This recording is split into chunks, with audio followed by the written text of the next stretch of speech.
What a beautiful day for crypto. I hope you're all as bullish as I am, but make sure you watch until the end because I'm going to be talking about some DeFi Polkadot blockchains that I'm adding to my bags. So it was recently published that in an SEC filing, Tesla has purchased $1.5 billion worth of Bitcoin. This was disclosed to the SEC. Now, obviously, this happens because Tesla is a public company, so they have to disclose things that they do, such as buying Bitcoin, and especially $1.5 billion, which is more than what most investment firms have bought recently. I just said in the video last night that January is over, balance sheets are done, and businesses are coming into Bitcoin, and they're going to be piling in at this point, especially with Elon leading the charge. And yeah, I don't consider MicroStrategy's, as much as Saylor is a crypto god in the industry at this point, I think Elon is what's going to really drive the FOMO. Now, I'm not a huge fan of Elon Musk. I think sometimes he says things that don't really jive with reality. But that being said, a lot of people like him and a lot of people follow him. And we saw that with how Tesla operated in the last little while with the Tesla stock price going as high as it did. So to think that Elon's not going to bring the same type of excitement to Bitcoin is ridiculous. Now, institutions coming into this market is going to make this bull market fundamentally different than before. We're going to have a lot more support and a lot more backing at the higher levels. So I think when we do see a fall, and we will inevitably see a fall after this bull market, it's going to be lessened by the impact because of so many institutions that hold Bitcoin. Now, that's also with a double-edged sword, because once budget season's up, then businesses are going to exit some of their position in Bitcoin. That's just how it goes. It's exactly what happens with gold, and it's probably what's going to happen with Bitcoin, as I feel that Bitcoin's going to transition more into that hard asset store of value kind of crypto. So yes, Tesla bought $1.5 billion worth of Bitcoin. Let that sink in. Now, we don't know how much Elon Musk has purchased by himself, and we know that Elon's net worth is approximately $188 billion. We also don't know what other companies Elon has that has invested in Bitcoin, because of course they're privately traded companies, so they don't need to disclose things like this. So I'd be willing to bet that Tesla isn't the only entity that Elon Musk is involved with that has purchased Bitcoin. So just keep that in mind.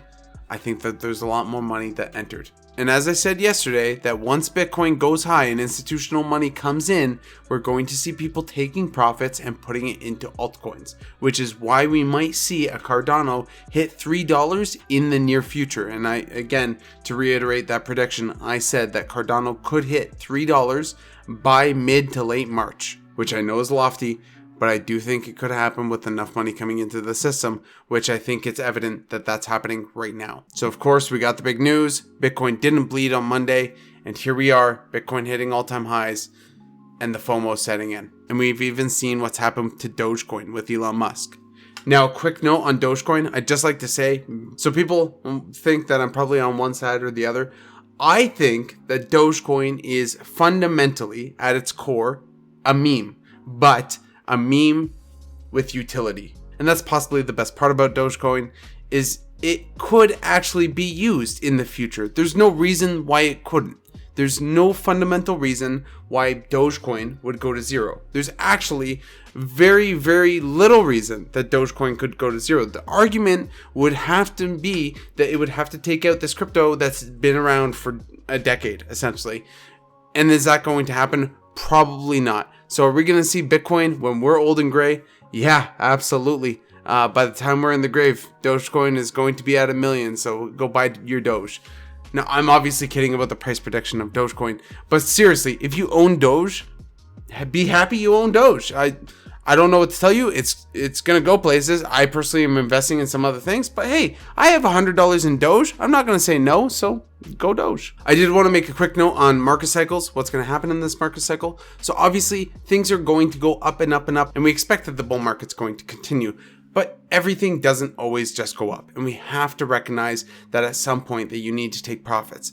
Now, a prominent XRP YouTuber, I'm not going to name names, has said that he's selling everything at 75k Bitcoin, selling all of his Bitcoin position, or at least getting out at a prominent amount. And I'd like to state a few things. Now, I don't like when people say I'm going to sell 25% of my position at this price or 50% at that price, because that doesn't make logical sense. You dollar cost average in to catch all the dips and to get the averages, and then you're going to sell out and potentially miss out on 1,000% gain that you don't know that could happen. So the best strategy to get out of a position is to dollar cost average in, dollar cost average out. You're taking the emotions completely out of it. I'd pick a target where you stop buying, and then I'd pick a target where you start selling, and then start selling in increments, small amounts every week to maybe half a week, every 2 times a week, depending on how fast the market's moving. And you don't want to sell your entire bags. You want to still have a little bit to sell at that very top, the tippy top, right? You want to get the top of the mountain. So don't sell out and then realize that, hey, I just missed out on an extra 1,000% of gains that I could have gotten. It doesn't make any sense. If you're selling your entire position at one magical number with no logic behind it other than TA and technical analysis. And as much as I believe in technical analysis, at the core, technical analysis is astrology for men.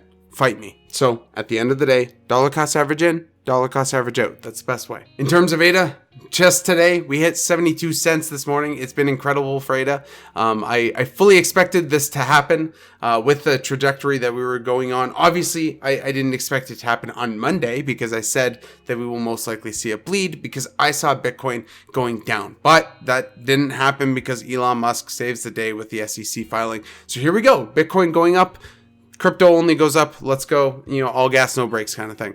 Obviously, that's not true, but you get my point. We are in a very, very bullish time and the sentiment can be felt. Everyone feels the FOMO, and it's important to keep your emotions in check and make sure that you're not buying out of emotions. You're being very strategic, and there are some projects that still haven't mooned. So it's important to not just chase the candles and look at those projects. And we're going to be talking about some of those. Now, I value the skepticism on the ADA price prediction. I really do. I do think that we are going to hit that price, but I am kind of surprised the lack of hate that we got for it. I fully thought when I was going to put out that video yesterday that I was going to get so much hate and I was going to be called a moon boy. But I was surprised to not see that. I was surprised to see everyone's sentiment is generally in the same motion, that we could actually see incredible moves in the short term for ADA. And I have seen it before with other cryptocurrencies. So I'm not just pulling these numbers out of my ass. I do have reasoning why we're going to see those numbers.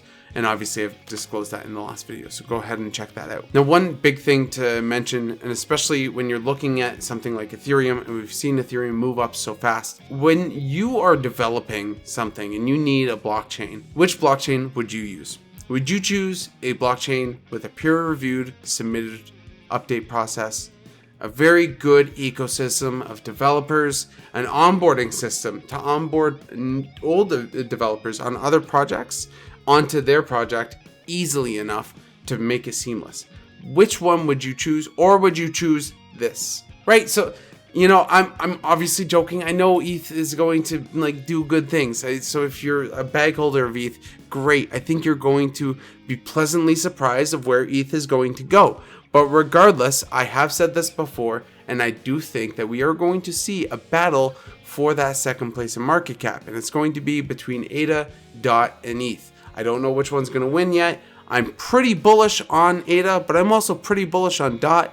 At this point, I'm leaning towards ADA purely because of the peer-reviewed process, but I do think that DOT is going to be a close third, followed by possibly Chainlink and then Ethereum.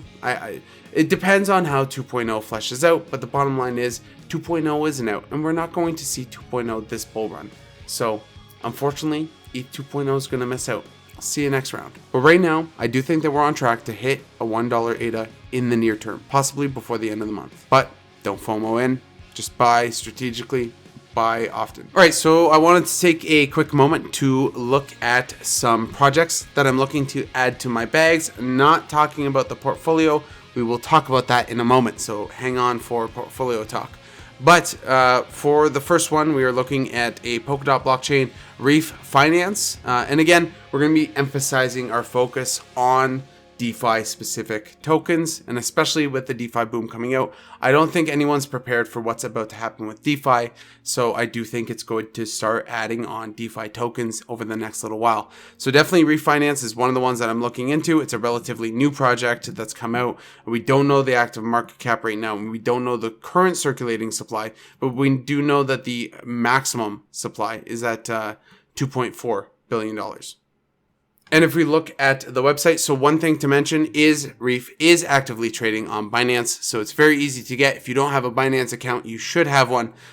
DeFi is going to be a huge market maker this round. So we have some investors, some that we may recognize. And again, the Polkadot ecosystem is really building out to be this polished thing where a lot of different projects are being able to come together and cohesively work together on their specific individual targets. So Refinance is definitely going to allow for an easier experience for a lot of people coming into DeFi for their first time. Another big aspect is NFTs, non-fungible tokens. So you should have all of this on your radar in terms of when you're looking at tokens like this. So you can check out the Reef roadmap and check out the website, take a little bit of a deeper dive. I'm going to be looking a little bit more into this. We've seen some good products come out of the system, and I am really confident of the Polkadot blockchains. Next, we're going to be talking about Ocean Protocol. Ocean Protocol is at 76 cents right now. You can currently trade Ocean Protocol on Binance or any of these other exchanges, but I use Binance. Ocean Protocol's market cap is at $325 million. And the current circulating supply is at 419 million, at a maximum of 613 million. So I do think that there's a lot of room for a token like Ocean to grow, and we'll take a look at the website here really quick. So Ocean really targets the data aspect, and if you think of how much money companies like Facebook and Amazon and everything else, Amazon's model, and you might think this is weird, Amazon's business model really works on more understanding how the customer buys, not so much the product that they're selling. They could care less of what they're listing. They want to know about your habits and your buying habits. Data is incredibly valuable, and having blockchains specifically organized for data distribution is going to be huge, whether it be libraries of specific data, records, whatever it is, whatever the actual data could be user data, could be anything, could be financial data. I do think that blockchains like Ocean and other blockchains are going to be big. And I have said before, data and private blockchains and being interoperable on the Polkadot system is going to be incredibly important going into the future. So I do think this is one of the blockchains that specifically has been something that I've been talking about on this channel. So I'm happy to see it in blockchain form and actively out here, something that I can actually invest and buy into. So I am excited about this. I am excited about their ecosystem with buying and selling data, how that's going to work. I do think it's going to be a success in the long term, but again, anything is risky, and these are all low cap coins. So obviously there's a little bit more risk involved when you're investing in these, but I am confident that they are going to do well. The third token that I'm looking at is REN. It's at 80 cents right now. The active market cap is at $17 million. Maximum supply of 1 billion tokens. Circulating supply 881 million. And again, REN is a DeFi token, and it provides inter-blockchain liquidity. So this brings interoperability to things like Bitcoin, Bitcoin Cash, and Ethereum, and lets them all work together exactly what was intended, right? And again, we're moving into a multi-blockchain world, and everything needs to function together. And you can already see tons of big names behind the project. They're really focusing on transferring any token, so making everything as interoperable as possible. They're trying to allow transferring among any token. And again, that's all that wrapped token stuff. So if you've ever seen things like wrapped Bitcoin, what does a wrapped Bitcoin even mean? What does Polkadot's wrapped Bitcoin mean? All it means is it's bringing the functionality of whatever blockchain is wrapping that coin to that coin. So that coin is able to operate with that blockchain, and whatever other blockchains it is, just representing that value. So it's not actually changing the code of Bitcoin, but it's allowing people to trade as if that was an actual Bitcoin, but on their system. So again, it's really about bringing everything together, bringing the ecosystem together, and letting everything interoperate.